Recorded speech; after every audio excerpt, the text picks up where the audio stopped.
Hello and welcome to the Pillow Talks podcast. We're your hosts, Vanessa and Xander Marin. I'm a sex therapist with over 20 years of experience. And I'm just a regular dude. We share the ups and downs in our relationship while giving you step-by-step techniques for improving yours. Make sure you subscribe for your weekly double date full of totally doable sex tips, practical relationship advice, hilarious and honest stories of what really goes on behind closed bedroom doors, and so much more. It's the sex education you wish you'd had. Thanks to Dipsea for supporting Pillow Talks. Get an extended 30-day free trial when you go to dipseastories.com/pillow. Thanks to Green Chef for their continuing support of Pillow Talks. Eat clean the easy way with recipes that help support your wellness goals without skimping on flavor.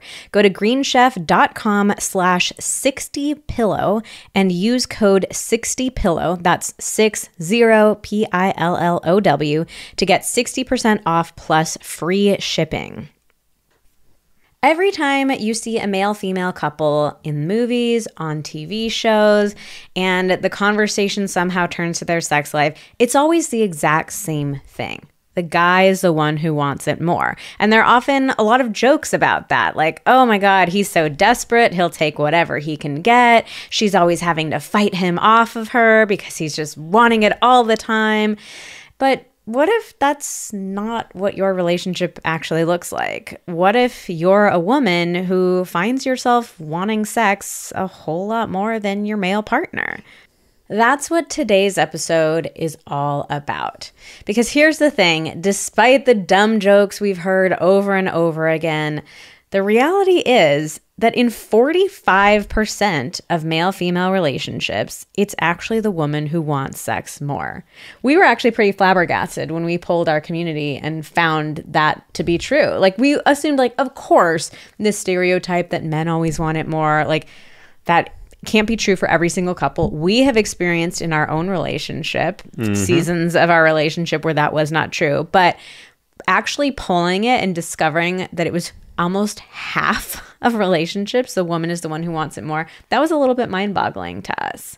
So we wanted to do an episode specifically about this dynamic because we know, and again, from personal experience, we know just how challenging it can be to be in a relationship where she wants it more than he does. So we're going to peel apart all the dynamics that get wrapped up into this and talk about what to do if you're in a situation like this. Now, some of you might be listening at this point and feeling a little bit of relief, thinking, whew, okay, this isn't the case in our relationship, so I don't need to worry about this. Thank goodness. But we're going to talk about this more. The reality is that sex drives do shift and they do fluctuate over time. So even if you are not in the situation right now, we can practically guarantee you that there will be at least some time in your relationship where the dynamic flips, whether it is for years, whether it's for months, a short amount of time. It doesn't really matter because it's just so important to understand this stuff and know how to approach it when the time comes. But actually, that time is not right now because this time it is time for review of the week. Okay. Wow. They went in hard with the emojis in the title, and I don't even know what that one is. Go from this kind of looks like the shocked shocked and emoji. Scared. Go from shocked and scared to cool guy with sunglasses in the bedroom. Cool dude or dudette or any kind of dude person with sunglasses in the bedroom. Okay. Yeah, I listen to every episode of the podcast, follow on Instagram, have some guides, and have read their book, Sex Talks, and I love every single one. Woo! And Hard Eyes. Before finding V and X, my husband and I rarely talked about sex, and I never had an orgasm. What is this face? Oh, it's like covering... Oh. Hiding behind your hiding hands. behind her hands, and one little tiny bit of eye is peeking out. But now we regularly talk about sex, and every time I want an orgasm... It's an O face. Yeah, it is an O face. But what is this emoji actually called? Because it is not meant to be an shocked. O face. Another it's shocked face. Another kind of shocked face, but with an open mouth. So I like that. O face. So every time I want an orgasm, I get one. Woo! Like hallelujah, party time. Our sex life was good before, but now it is mind-blowing fire. Mind-blowing fire actually sounds bad. Like It does. your mind is blown up and is now on fire. Vanessa and Xander also give brilliant relationship advice, so it will take your relationship to the next level, not just your sex life. Star eyes, party face. Well, thank you for this delightful review. And if you are a newer listener, let's explain a couple of things. So Yeah, we haven't really done this for a while. Yeah, when we first started doing reviews, we challenged you to add emojis to stump Xander because, as you can hear, he struggles a little bit to identify the emojis. Yeah, it became apparent that I'm not a huge emoji user. I have started. You've gotten a lot better because of all this practice with Review of the Week. Yeah, I try, but I just don't really think to like, oh, let me express my emotions via text, via these faces that I don't necessarily relate with. So he's gotten a lot better, but it's still entertaining to try to test him with some harder emojis. And also, everyone who wants an orgasm gets an orgasm is one of our favorite phrases, something that we came up with. We shared it in our book. We talk about it on Instagram all the time. And also, if you're brand new, we do Review of the Week because reviews honestly go such a long way in helping the podcast grow and be able to reach new couples. I know they don't seem like that big of a deal, but I promise you they really are. We rely on your support so much. So we would greatly, greatly appreciate it if you could just take a minute of your time to go over to the Pillow Talks page on Apple Podcasts, scroll to the bottom, you'll see the review section right there. You can leave a review, rate the podcast, also follow or subscribe to the podcast. All of those things help so much. And we do this giveaway every week as our way of saying thank you. So if you hear your review read in an episode, email us at info@vmtherapy.com and you will get to choose a masterclass as our way of saying thank you. That'll be your free gift. All right, so before we get into the episode itself, we just want to give a quick disclaimer. We strive to be as inclusive as possible in all of our content. Inclusivity is one of our core company values. And we also occasionally like to discuss dynamics that occur in specific relationship configurations. So this episode is an example of that. We are going to be talking about male-female relationships in particular. So we just wanted to share that right off the bat. So let's start off by just talking about this stereotype that men are supposed to want it more. Like men are supposed to want sex wherever, whenever, they'll take whatever they can get. And this is something that we just see constantly in the media. Yeah, I mean, I would venture a guess that you see this every day, whether you are aware of it or not, probably multiple times a day. And I think the problem is most of us aren't even aware that we are seeing it. I mean, I think like, you and I talk about this all the time. So I personally am now much more aware of every time I see that. And it is helpful to be aware of it and to be like, okay, yeah, that's that stereotype thing. Like I don't have to believe that. I don't have to take that in. But if you aren't aware of it, then it's just like, it's background noise and it's just like reinforcing these connections in your brain so that when you run into this situation in your own relationship, in your own sex life, your brain is pre-wired to like, oh yeah, this is how it's supposed to be. Yeah, I've been noticing it a lot in social media, like a lot of reels that are just kind of perpetuating these same tired old jokes about like, oh, he can't keep his hands off of her and she's always having to bat him away and like get him off of her. I just saw a reel recently. We actually recorded like a reaction to it where the woman made this reel that was like, things I do to turn my husband on. But then the things were like standing, breathing, and he's like all over her and like can't get enough of her because he always wants it. Yeah, exactly. And there really is so much socialization that feeds into this as well. Like men are taught from a very young age that they're supposed to want sex all the time. They're supposed to be the initiators. They're supposed to be driving the interactions forward. They're supposed to be like trying to get sex as often as they can. And then we women get all these messages that we're not supposed to want it too much. Like we don't want to be labeled as slutty or promiscuous. But then on the other hand, we're also like not supposed to not want it. Then we don't want to be a prude or cold. Like there's this very narrow window of how we're allowed to be sexual. And it's mostly like in response to a man wanting us. But definitely this, idea just perpetuated over and over again that it's supposed to be the guy who wants it more. So of course, if that doesn't describe your relationship, that can lead to a tremendous amount of shame for both partners. So we put up question boxes on Instagram asking like, okay, if you're the man in this situation, what does that make you feel like? If you're the woman, what does that make you feel like? And we'll share those responses in just a minute. But one response that we got that I think is just so illustrative of what we're talking about here was a man said, I can't imagine, all caps, having a lower sex drive than my female partner. This is just a perfect encapsulation of how deeply ingrained this conditioning or these messages are. It's like, it sounds like it's like an identity thing. Like, I can't imagine like not being a man. I can't imagine like not being whatever, some like fundamental part of you. Like, oh, the fact that you have to have a higher sex drive than somebody else, like how is that a fundamental part of who you are? But like that's how most of us are operating. And, speaking of, the shame that this can lead to for both partners, like I can totally imagine this conversation happening, that there's someone using that same line, like, just like amongst a group of guys, like a bunch of guys being like, God, yeah, like, well, I couldn't imagine that being like in, how my life is, or like, I couldn't imagine having a lower sex drive. Like, I'm imagining a group of dudes and like all of them are saying that. And then there's one guy in his head who's like, but like, that's not really my reality. Well, I mean, if the stats play out, it's almost half of the guys in that group thinking that's not my reality. Yeah, I know. So I mean, in reality, probably half of these guys in their head are being like, like that's not really my reality, but I'm just going to go ahead and say it. Yeah, I couldn't imagine that. Yeah. And then like you're making yourself feel even worse about it. Like you're beating yourself over the head with it.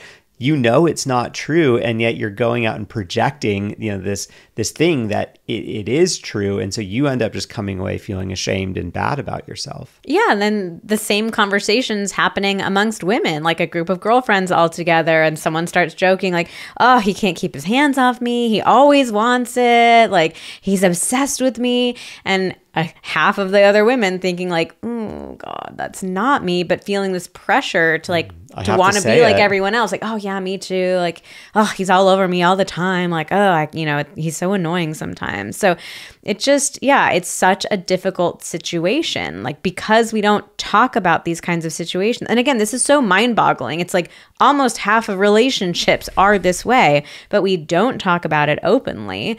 So that leaves almost half of people just feeling like something is horribly wrong with them or with their relationship. And so it's like, not only are you having to deal with the frustration of having some amount of mismatch in your sex drives, but you're also having to deal with feeling like something's wrong with you, you're abnormal, you're the only one like this, everybody else is a different way. Like, just feeling like you're the only couple in the world that has this problem. So let's get into those responses from the Instagram box. I will share the responses that women shared. So the question was, if you're a woman in a relationship where you want it more than your male partner, like how does that make you feel? What feelings does that stir up for you? So the most common responses were things like rejected, sad and unwanted, ugly and unworthy. Why doesn't he want to be with me? What's wrong with me? Inadequate, unloved, insecure. I have a hard time believing that it isn't about me or my body or that he isn't attracted to me. And then this was a longer response that we wanted to share. For years, I felt ashamed and angry. I would hear friends share cliches about sex and their horny partners and just want to cry. I felt too ashamed and genuinely too jealous to speak up. My partner and I got into fights about this. But your page has helped me normalize this and give me the confidence to speak up, knowing that we are normal, all caps. The more I've talked about our flipped stereotypical dynamic, the more others have opened up and shared the same. I'm working on the courage to ask friends to stop making generalized comments about men's sex drive. It just isn't true. It's still hard to fully move past the feelings of frustration and shame. I hear friends complain about partners wanting it too much and still find myself wishing I could just give my partner those vibes, that it would make this so much easier. And similarly, here's how men said they feel. Something is wrong with me. I feel emasculated, inadequate, flawed. Guilt, frustration. I feel like I should have a stronger drive than I do. Like shit, I feel like I'm rejecting my wife, but I'm not. I just can't find the right words to explain. Frustrating. I feel like I'm letting my partner down. I can't find the right words to explain one really stuck out at me because to me, it just symbolizes like, I think there are so many men out there who just, they don't even know how to talk about it or how to make sense of it. Like it just feels so bewildering for them because it's just not something that gets talked about or acknowledged openly. Like you just don't even know how to find the right words to describe it. Yeah, I mean, I think it's just, all these stereotypes that just build it up to be this very simple binary when in fact it's not. Like the simple binary being like, you either want me and therefore you want sex, or you don't want me and you don't want sex. And it's like, there are so many other possibilities than just those two. Like those two are maybe like extreme ends of a spectrum, but there are so many other things going on. And I think it's not even just like a 2D spectrum of like want it, don't want it, into me, not into me. There's so many other things, but we just conflate it to these two very simple things. And so then, of course you end up feeling like, like there's something else about it, but I don't know how to explain it, or I don't know how to explain it in a way that she will believe, because we've all been conditioned the same way. Yeah, we'll get into a lot of those dynamics more in a minute, but I want to talk a little bit about our story, because early in our relationship, we went through a season where I was the one who had higher desire. So Xander was working long hours at a very stressful job. We just weren't spending that much time together, in general, and sex really decreased. And, for you were so stressed and so busy and overwhelmed that it really tanked your drive. Mine was down lower than normal as well, but relative to yours, it was still higher. And I remember during this time, I felt so embarrassed. And I felt really similar to all the responses that I just read from women. I really internalized it. I felt like it's my attractiveness, it's my sexiness, you're just not into me. It brought up a lot of fears about the future of our relationship too, of I was like, God, what if it's always like this? I think I had a sense at the time that, okay, he's stressed out and he's overwhelmed and it's just it's a general not great period for you. But there was also this fear of what if it's just always like this? And what does that mean for me to be the higher desire partner always? I had also experienced it in past relationships and felt shame about that too. So it was just a lot of shame coming up. And I had this extra special fun layer of imposter syndrome. I was studying to become a therapist. I, was already working in the sex therapy field. And I just felt like it was awful. It was on the one hand, I knew it's okay if I have a higher desire, but still I felt like it was not okay to have a higher desire. And I felt like I can't, I know that stuff's getting in the way and blocking both of our desire, but I can't figure out how to fix it. It was just, it was a whole thing for me. It was a whole thing for me too. It was a whole thing. Is that the title of this episode? It was a whole thing. For me too. Yeah, that's good. That's good.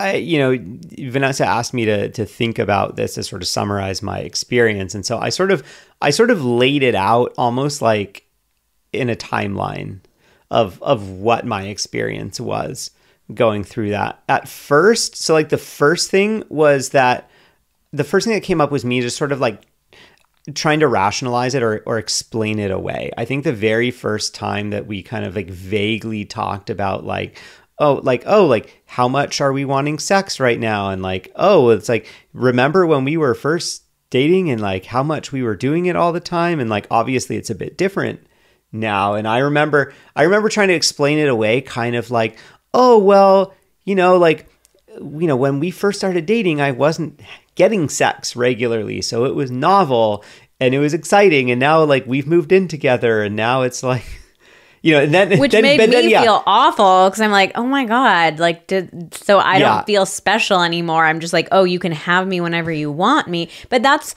this awful predicament that it puts me in, because it's like, oh, well, should I pretend to be more unavailable? But I have the higher desire. So the more I like pretend. Yeah, that's inauthentic. Then it's like I'm getting it even less. It gets into really tricky dynamics. Yeah. And I mean, like literally where you jumped in there, for me, like trying to explain that's like the moment where you're like, oh my God, I just stuck my foot in my mouth. Cause like now how am I going to be like, oh, well, like now it's just easy. I get it whenever I want it. Like I have access to you. And then it's like, yeah, so it's like you start trying to explain it away that way, and you're already in hot water, and you're like, oh, this doesn't feel like a very safe topic of conversation.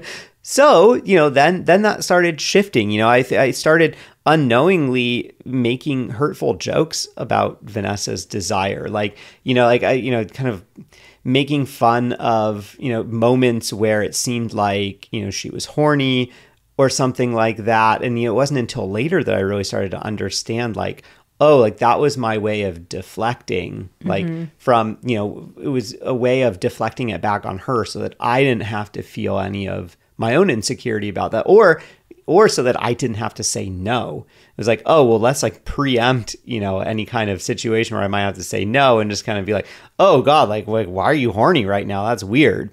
Then it started turning into like excuses, like all the external reasons, like, oh, well, it's work. It's, it's this project. It's, I've had like, these 4 projects at one time. They're going to be wrapping up next month. And like, I didn't get a good night of sleep. Yeah, I didn't get good sleep. But then it's like all these reasons, like, okay, like, are these reasons ever going to end? Like, it was those projects, but those projects wrapped up and then new projects started and blah, blah, blah, blah, blah. And so, then that kind of shifts to like, okay, so maybe these external reasons, like I keep having external reasons and they never fully go away. So then maybe it was like, maybe I should just stick my head in the sand. Like maybe this will just get better on its own, right? Like maybe if I can kind of do the bare minimum, or, like, okay, well, yeah, we had sex last night, so we should be good for a while. And I'll just, hope that next week everything changes magically. I think so many of us live our lives that way in some form. I, for so long, had that, you know what? This is just going to get better. I'm feeling really optimistic about this. I'm not going to do anything about it, but something is going to change. And then eventually this started manifesting itself in performance issues for me. It was like this issue is kind of like, banging on my door, and eventually, stick your head in the sand long enough and like your body responds. So like, we would, in a moment when we would be having sex, maybe I would struggle to get an erection, or I would lose my erection partway through, or I would have premature ejaculation. And then I would start feeling really bad about myself, because I'd be like, well, God, like, don't you, like, oh, well, you wanted it. It's been so long. Like, what's wrong with you? Now you don't even, like, what's the deal? Like, you don't want it now? And it just felt like this impossible, like, well, like, do I want it? Don't I want it? Like, I did want it, but now like my body's telling me I don't want it. What's wrong with me? And then the next time you start thinking about getting intimate, you start thinking about what happened last time. Wonder if that's going to happen again. And then eventually that, for me, it just kind of turned into a bit of the bristle reaction for me, honestly, and just avoiding situations that I worried might turn intimate. I didn't want to have to deal with performance issues. I didn't want to have to make excuses. I didn't want to have to say no. And ultimately that manifested itself in just like really poor self-image, for myself. And I think like even as our sex life started getting better, that self-image kind of self-worth stuff stuck with me for a while. And that really stuck with me for a long time. I had to do a lot of personal work to really get to the bottom of that. And, fortunately, I can say now for a number of years, like I do feel really good about myself. That stuff doesn't stick with me anymore, but it stuck with me for a really long time. And I just think that's what happens when we don't talk about it, when we're not willing to talk about it openly.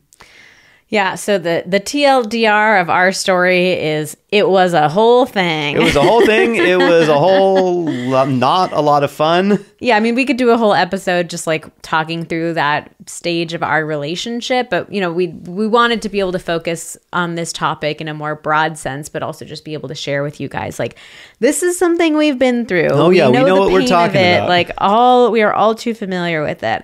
And also just one quick note. If you haven't heard us talk about what we call the bristle reaction, check out episode 99, the bristle reaction, what it is, how it happens, and what you can do to fix it. Yeah, that's a very big one. Popular episode.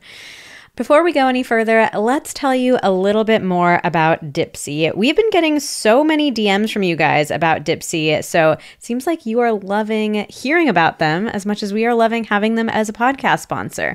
So if you've never heard of Dipsea before, it's an audio app full of hundreds of short, sexy audio stories designed by women for women.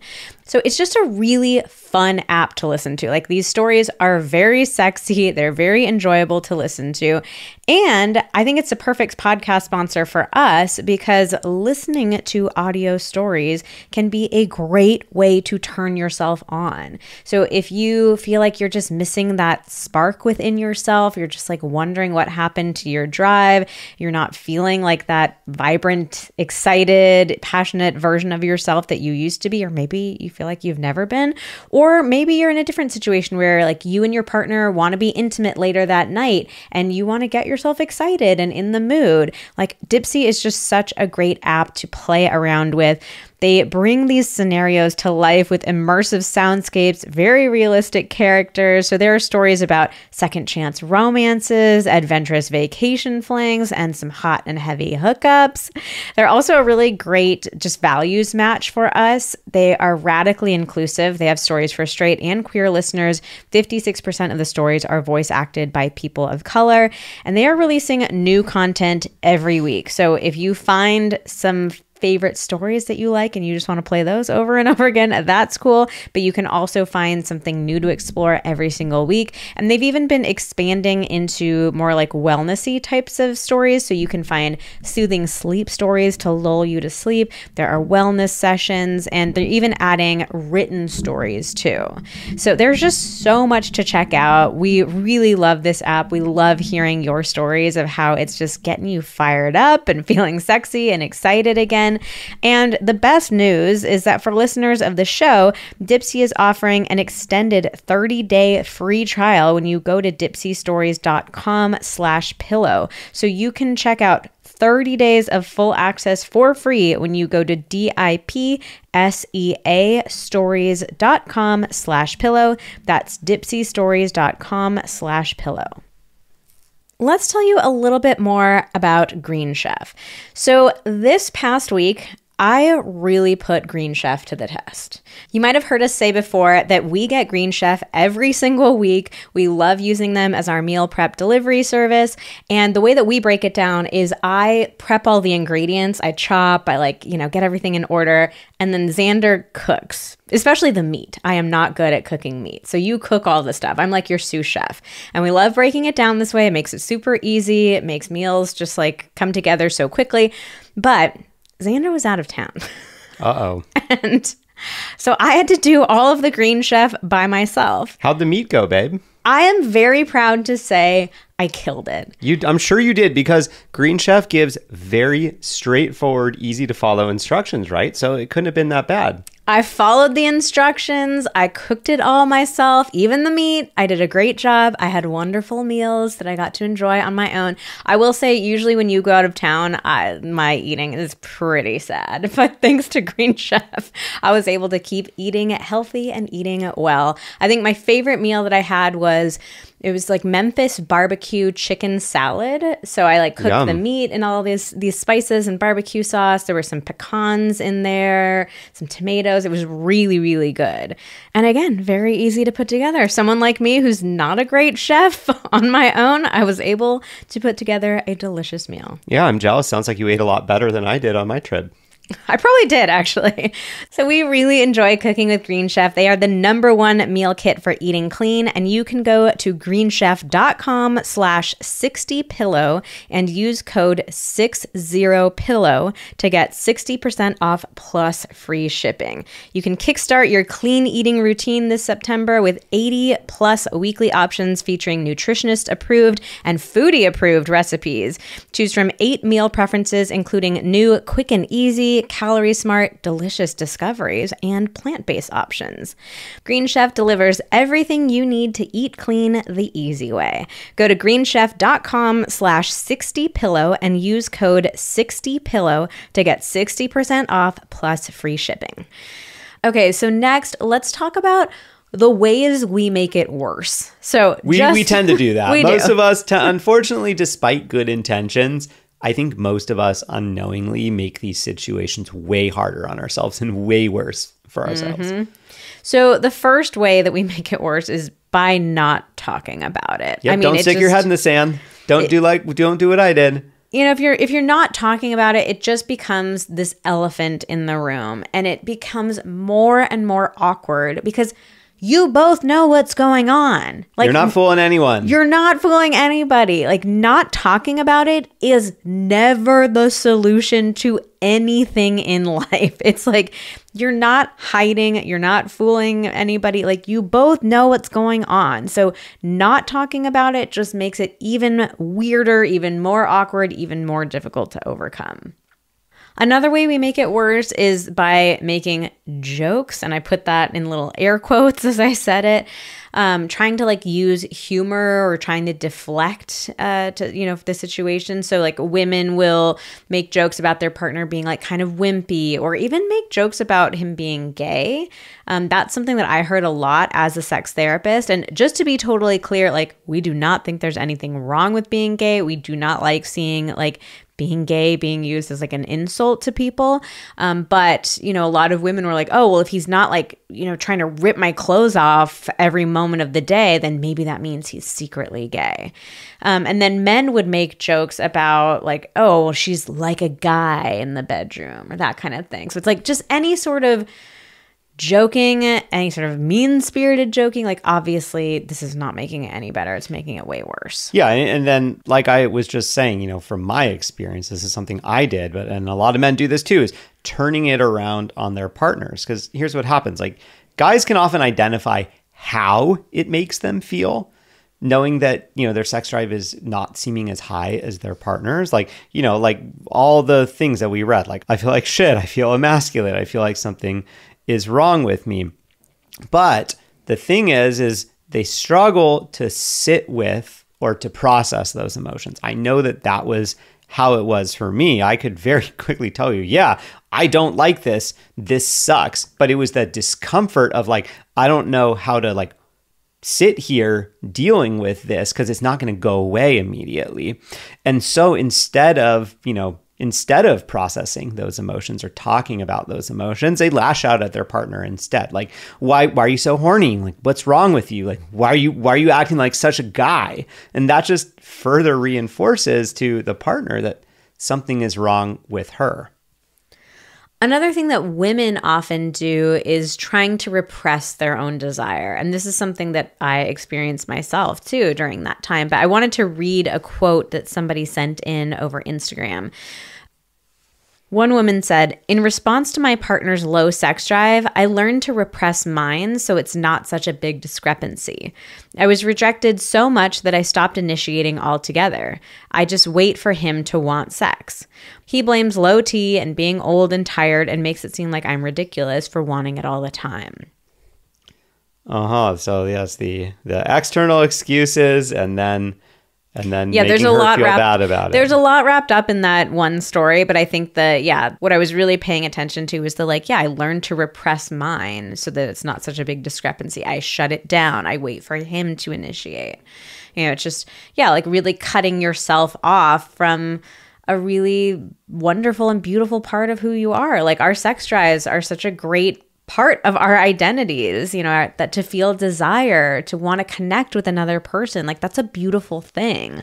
And to try to shut that off or pretend it doesn't exist or ignore it or deny it, like, that is such a cruel thing to do to yourself. Yeah, I mean, just think about like any other key part of who you are, and like imagine repressing or just like not allowing anyone to see or acknowledge another fundamental part of who you are. Like, that's just that's hard.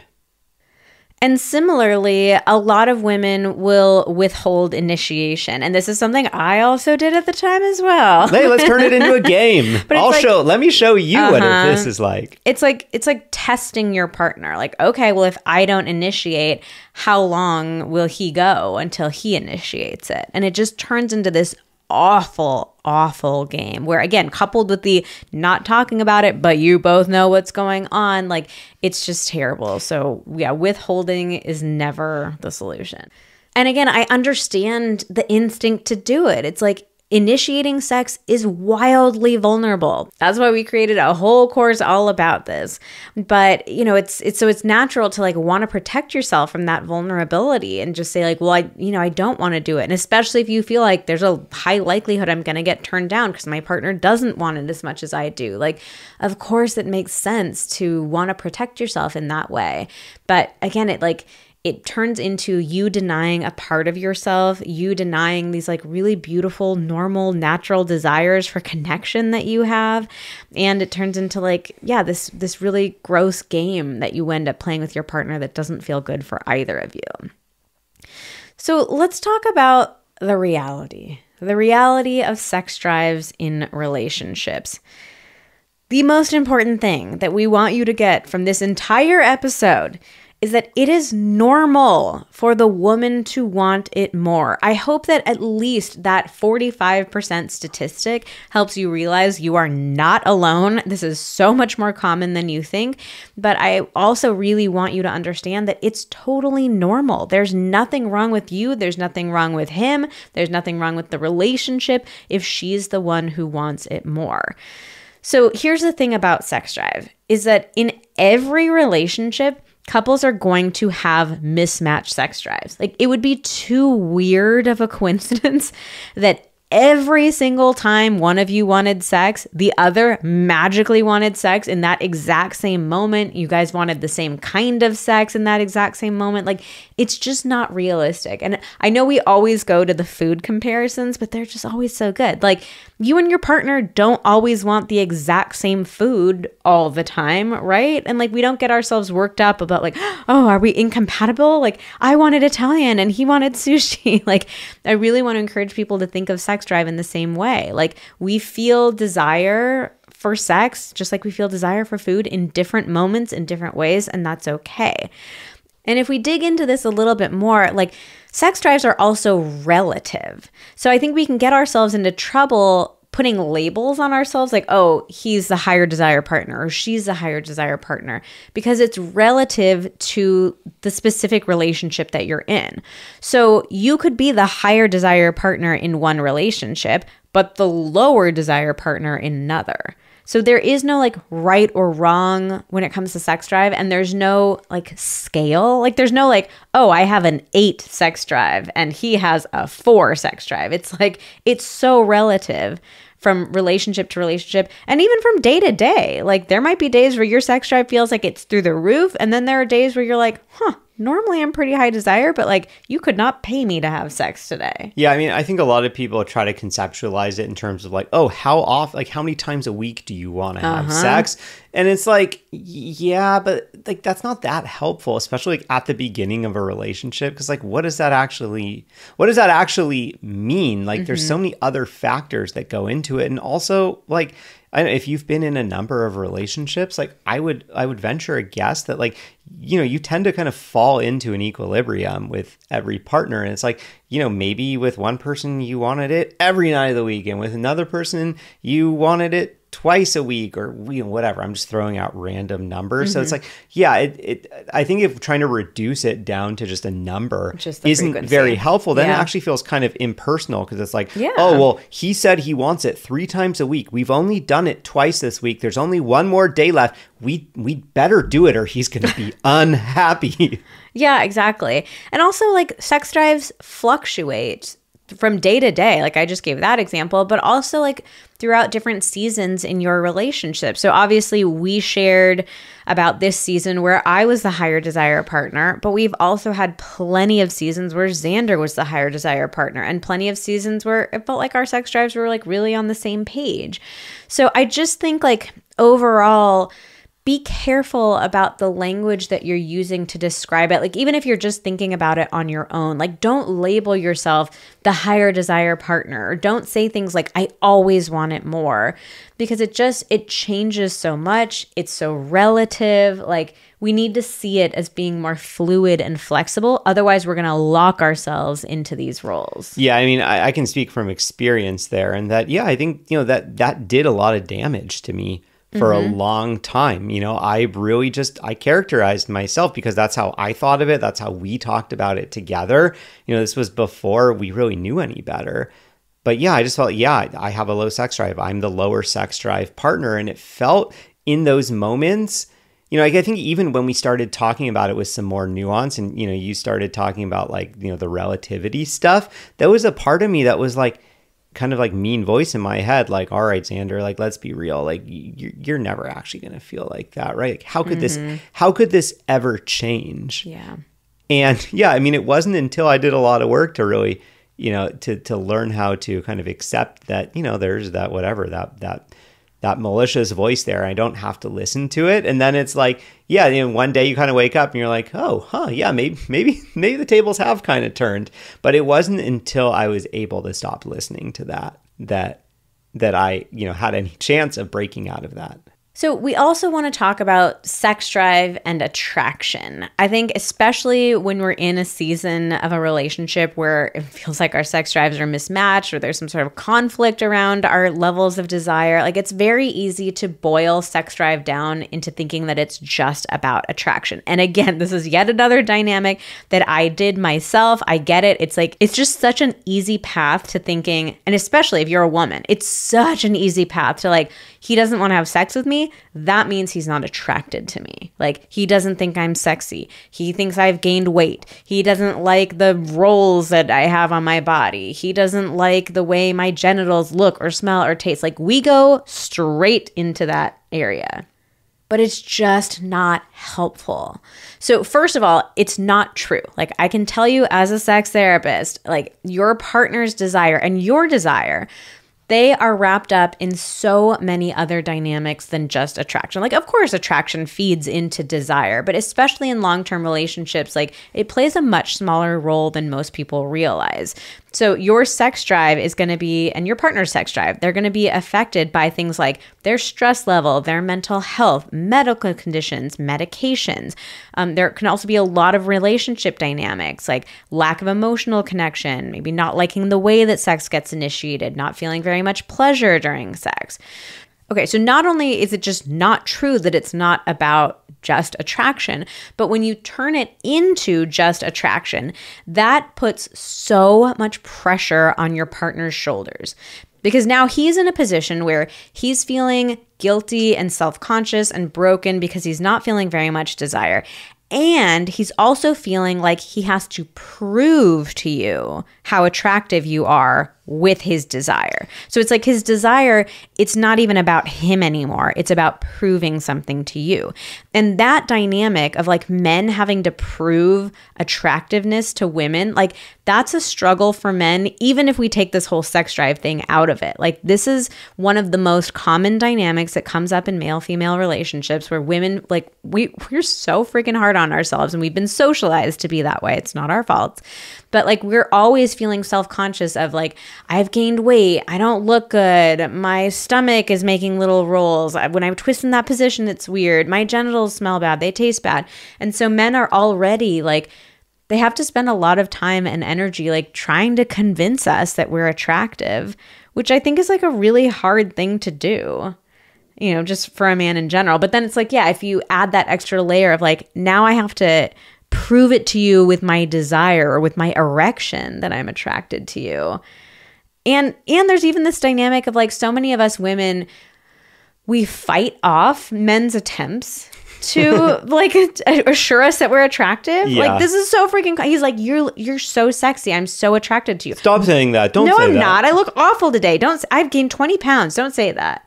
You know, so it's so much. It's like so much pressure to put on a man's shoulders. So long story short, I know I'm getting a little hyped up about that because I like it.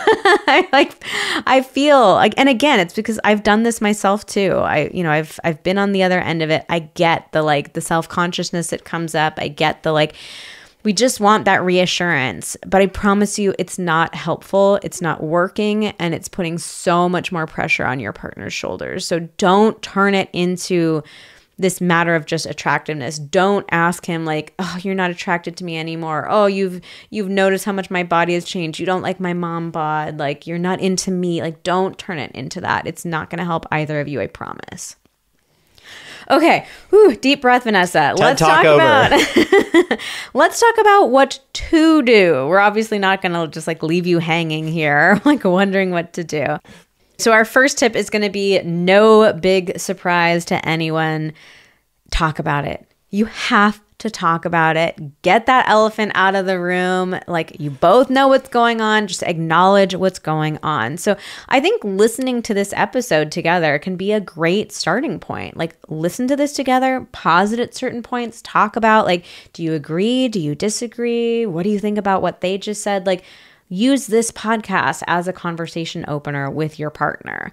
And I really think that there's a great opportunity here for the two of you to connect over the bullshit gender socialization that we all receive. So as the woman, you can lead with like, you know, I'm realizing like I got so much shitty socialization about like I'm not supposed to feel desire and I'm supposed to, you know, let you lead and take the back seat. And I'm just realizing like how much that's hurt me. Or maybe it's more like the body confidence stuff for you. Like, you know, I'm realizing like I've been socialized to think that my worth as a human being lies in how attractive I am to you. And it, you know, puts all this pressure unfairly on both of us. So just like leading with that and then allowing your partner to share. Like, and this might be tricky, like he might have a hard time opening up and saying like, yeah, I feel like angry or upset that I've been given all this socialization that like I should want sex all the time. Like, that might be tricky to get him to open up, but there is such an opportunity here for you both to say like, yeah, like we're dealing with just such crappy stereotypes and socialization, and this really sucks that it's invading our relationship and making us both feel bad about ourselves. Yeah, I mean, I think that if you can get there's a huge opportunity to bond over that, and even to turn it into a bit of a fun, or maybe not fun, but like an interesting game. I alluded to this earlier on of just like, you know, in all the moments throughout the day when you kind of catch one of those stereotypes getting slid in something you read or something you hear, of just like calling that out together, like, oh, gender bullshit gender stereotype. You know, don't do it like, oh, you know, you hear someone referring to like, oh, men always want it more. Like, don't say like, oh, not for us. I think it's just calling out like, oh, bullshit gender stereotype or something like that. So it's like you're each calling bullshit on it. You're not calling attention to like, oh, but we don't look like that. Because I think that can kind of like in a backhanded way, especially for the guy, he might feel like, oh, but I just want it to be the way it's supposed to be. And what she's really saying is that if I just could like flip it around, then everything would be okay. So, yeah. So if you're the woman, like, don't get discouraged if you try to talk about this with him and he's like initially reluctant or shut down or like mumbling, I don't know. Give him a number of tries. Give him some time. But I think another like pathway in or another way to try to open the conversation could be to talk about what sex means to you. So I think one thing that happens with so many of us is we get stuck talking about sex as just a number, like we were talking about earlier, like, oh, we're supposed to have it 3 times a week. Or we think about sex just being like purely about physical pleasure. But the reality is that there's a deeply emotional aspect to sex as well. And so if you go in with your partner and you're just talking about like, oh, well, you only want it once a week and I'm wanting it 3 times a week, like that conversation's gonna get nowhere. But if you can talk to your partner about like, what does sex feel like for you?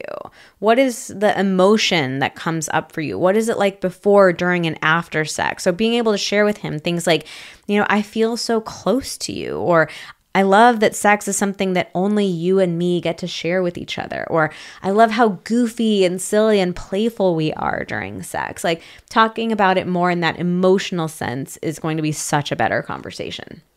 So I think it should be pretty clear by now from everything that we've said that, the solution to this is not for her to find a way to lower her sex drive to match or get lower than his, Well, actually, I want to say that because we get that question often. Like, there is no way to lower your sex drive. Like, I guess outside the repression thing, but it's like, it's gonna come out somewhere else. There's no healthy way. There we go. There's no healthy way to lower your sex drive.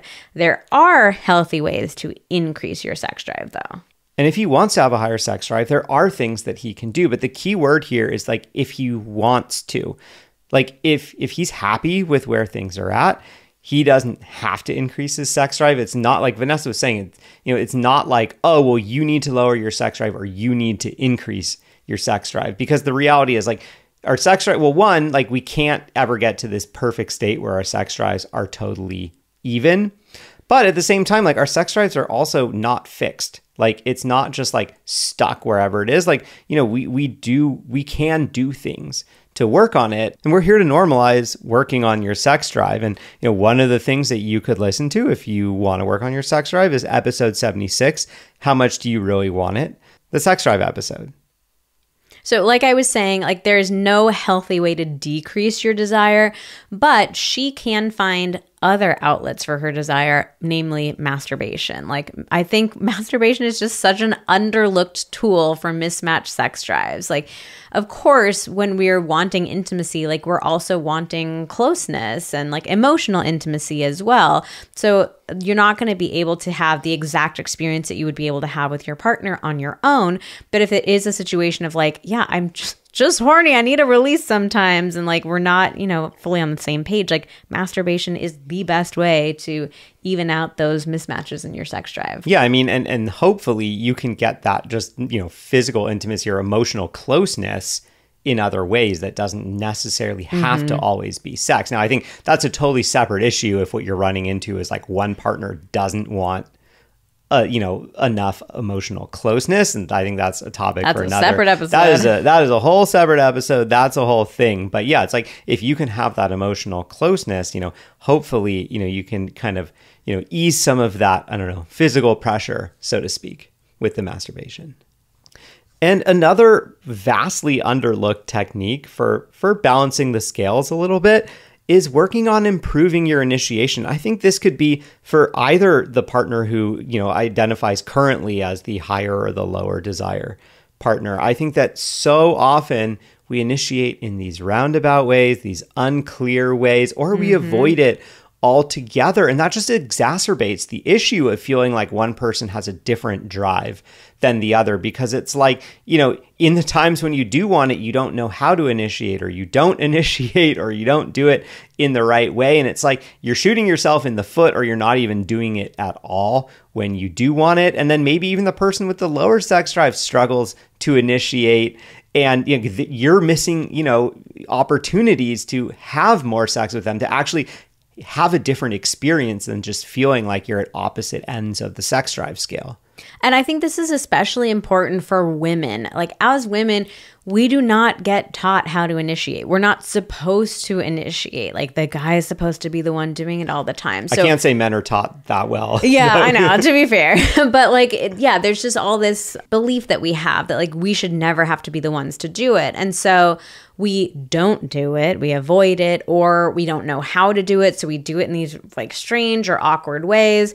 So there's so much opportunity here to learn how to initiate, to learn how to do it in ways that your partner's really going to like, that's going to get them excited about being intimate. Like, we've found that so many times when a couple says that they have mismatched sex drives, actually what the problem is that they're not initiating properly. So when you learn better initiation, it actually can solve a lot of the mismatches. Oh, but where do you improve your initiation?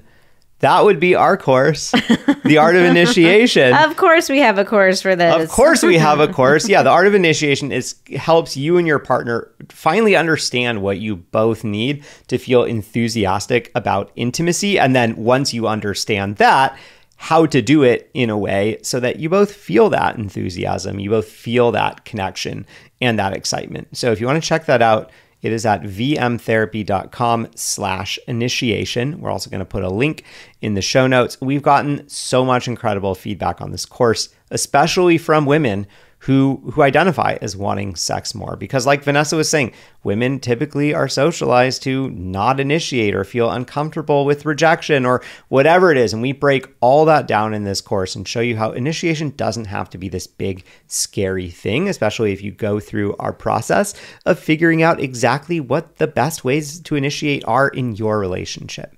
And our final tip for you here is to honor your sex drive. We really hope that we've just driven home the point that there is no right or wrong sex drive. Nothing is wrong with you. Nothing is abnormal or broken with you, whether you're the partner who wants it more, the partner who wants it less, whether you think of yourself as the partner who wants it more or as the partner who wants it less. Remember, those labels are not super helpful.